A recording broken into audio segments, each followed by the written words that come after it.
This episode is sponsored by our friends at JMR Rentals, professional digital cinema and broadcast rentals here in Brooklyn. To find out more about them, visit their website, jmrny.com.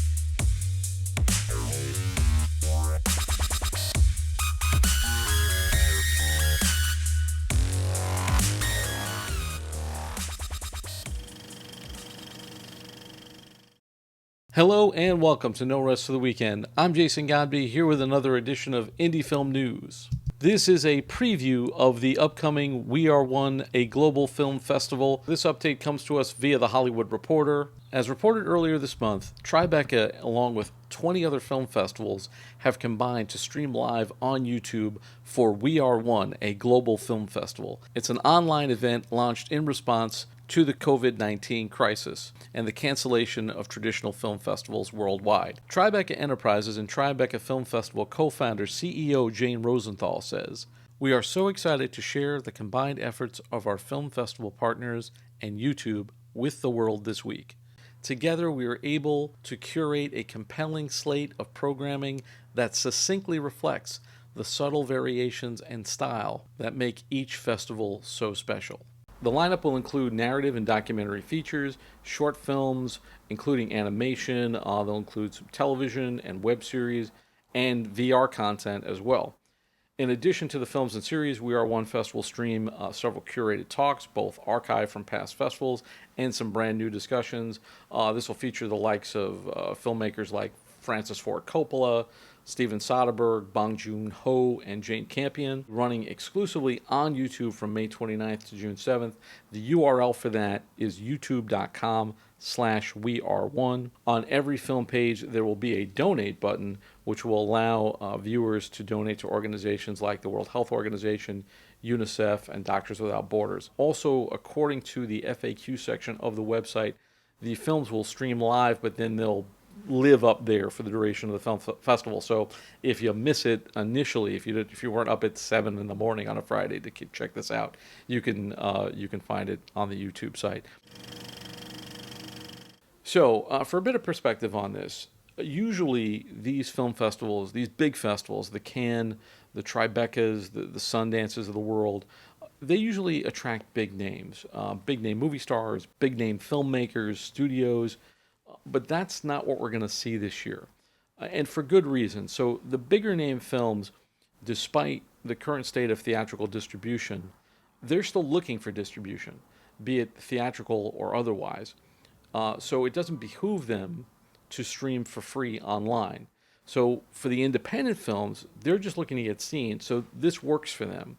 And if you're a filmmaker, this is the kind of thing you want to think about when you're going to stream. If a film festival is going to go virtual, does it make sense for you? Does it make sense for your project?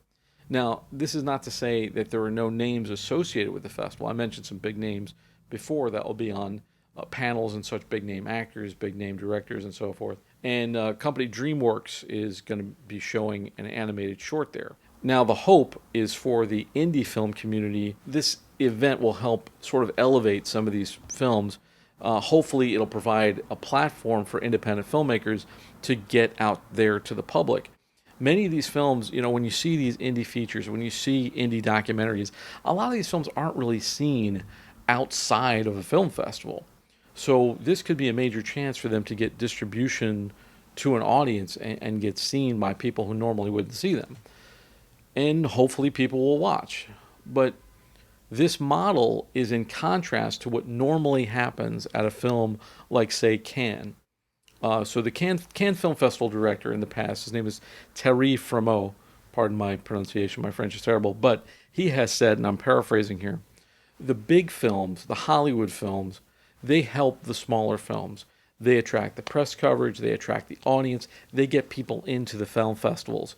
And that's how some of these little films get attention.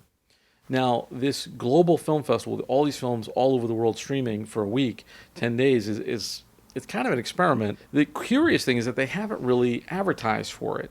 So other than the press releases that I've read in Variety and THR and things like that, I haven't seen a lot of advertising for this fest. And this is by far the biggest names in festivals streaming at this time all at once.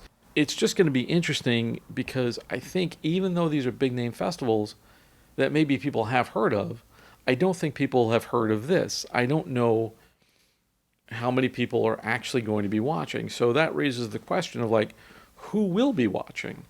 Is it just going to be industry people and the odd indie film fan? Will it get out to a bigger audience? The YouTube page right now has over 100,000 subscribers, which is a good start, but we'll see. It also poses the question to future film festivals as we adapt to these new circumstances.